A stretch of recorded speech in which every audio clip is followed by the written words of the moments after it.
ઘર કરી હજી તો એ લોકોને વૈકલ્પિક વ્યવસ્થા આપી નથી। વૈકલ્પિક વ્યવસ્થા પહેલા આપવી પડે આ લોકોને, બરાબર, અને પછી જ મકાન તોડવા પડે।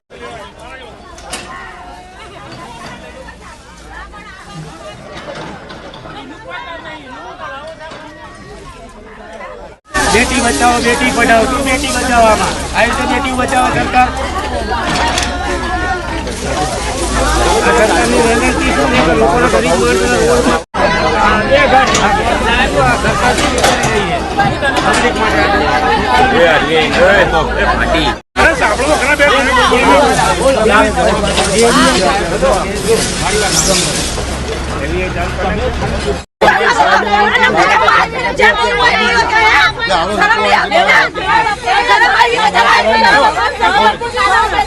નમસ્કાર દર્શક મિત્રો, ન્યૂઝ ફોર ગુજરાતમાં આપનું સ્વાગત છે। અમદાવાદના સરદારનગર નજીક આવેલા કુબેરનગર ITI રોડ પર આવેલા કમલ તળાવ વિસ્તારમાં આજે વહેલી સવારથી AMC દ્વારા મેગા ડિમોલેશન ડ્રાઈવ હાથ ધરવામાં આવી છે। ઉત્તર ઝોન એસ્ટેટ વિભાગે પોલીસ બંદોબસ્ત સાથે તળાવની જમીન પર થયેલા અંદાજે 150 ગેરકાયદેસર દબાણો દૂર કરવાની કાર્યવાહી શરૂ કરી હતી। બુલડોઝર ફેરવાતા જ સમગ્ર વિસ્તાર તણાવપૂર્ણ બની ગયો હતો। આ કાર્યવાહી દરમિયાન તળાવની આસપાસ બનેલા મકાનો અને બાંધકામો તોડી પાડવામાં આવતા અનેક પરિવારો એક ઝાટકે બેઘર બન્યા હતા। AMCના અધિકારીઓએ જણાવ્યું કે દબાણકર્તાઓને અગાઉથી નોટિસ આપવામાં આવી હતી। ડિમોલેશન દરમિયાન મહિલાઓ અને બાળકોમાં ભારે ભાવુકતા અને રોષ જોવા મળ્યા હતા। અસરગ્રસ્ત લોકોએ વૈકલ્પિક રહેઠાણ વિના ઘરો તોડવામાં આવ્યા હોવાનો આક્ષેપ કરી પુનર્વસનની માંગ ઉઠાવી છે।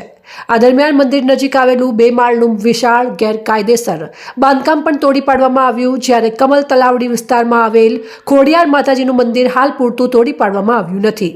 તેની કાર્યવાહી હાલ મુલતવી રાખવામાં આવી છે। AMC દ્વારા કમલ તલાવની જમીન ખુલ્લી કરાવવાની આ સૌથી મોટી અને કડક કાર્યવાહીમાંથી એક હોવાનું જણાવ્યું છે।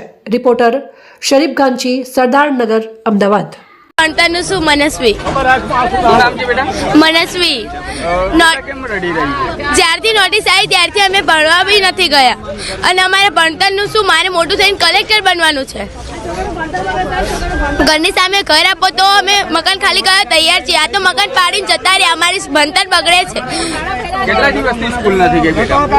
જ્યાંથી નોટિસ આવી ત્યારથી 1 મહિનો થઈ ગયા છે હમણાં મહિનાથી હું સ્કૂલે નથી ગઈ। મહિનાથી અમે બધા આવી રખડી છે નાના નાના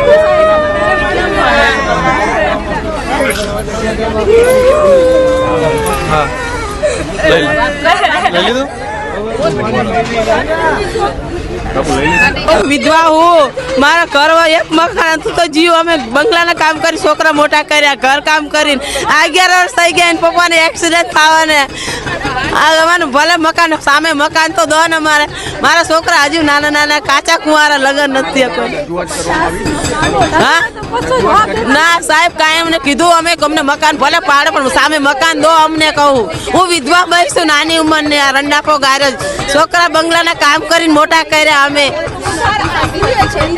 અમે કોર્પોરેશનમાં રજૂઆત કરી, એટલે કોર્પોરેશનમાં કીધું કે ભાઈ તમે જગ્યા જેટલી છે એટલી જગ્યા તમે ખુલ્લી કરો, વધારેની જગ્યા ખુલ્લી ના કરો, બરાબર। અમે કલેક્ટરમાં રજૂઆત કરીને આવ્યા છીએ, 3 લેટર લખીને આપીને આવ્યા છીએ। કલેક્ટરે કોર્પોરેશનમાં બી જાણ કરી છે કે ભાઈ આ લોકોને વૈકલ્પિક વ્યવસ્થા આપી અને એમના મકાનો તોડવા, તો આ લોકોને હજી સુધી કોઈ વૈકલ્પિક વ્યવસ્થા આપી નથી। હવે સરકાર એવું કહે છે કે બેટી પઢાઓ બેટી બચાવો, બરાબર, તો આ બેટી તો બિચારી બેઘર થઈ રહી છે। હવે આ સરકાર શું બોલી રહી છે? હજી આ લોકોને કોઈ વૈકલ્પિક વ્યવસ્થા આપી નથી, મકાનો તોડવા માંડ્યા છે।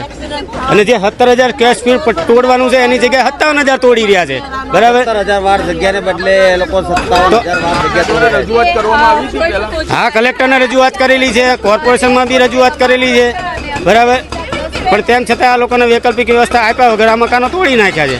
આ તમે જુઓ કે આ છોકરી કઈ રીતની રોઈ રહી છે બિચારી, બરાબર। સરકાર કહે કે બેટી પઢાઓ બેટી બચાવો, આ શું બેટી આ રોડ ઉપર આવી રહી છે।